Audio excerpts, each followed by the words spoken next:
एहसान मेरे दिल पे तुम्हारा है दोस्तों, एहसान मेरे दिल पे तुम्हारा है दोस्तों, ससुराल में ये हाल हमारा है दोस्तों।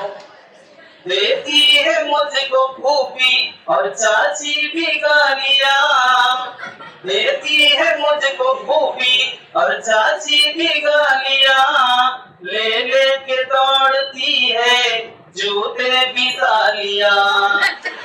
बेलन से मेरी सास ने मारा है दोस्तों, ससुराल में ये हाल हमारा है दोस्तों। बीवी ने ये कहा कि सुन लो मेरे गधे, बीवी ने ये कहा कि सुन लो मेरे गधे, तलाक मुझको दे दे मेरा पीछा छोड़ दे।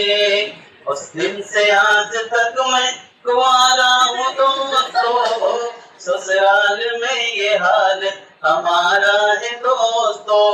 और तनख्वाह में भी मुश्किल से गुजारा है दोस्तों, बच्चे भी एक दो नहीं 12 है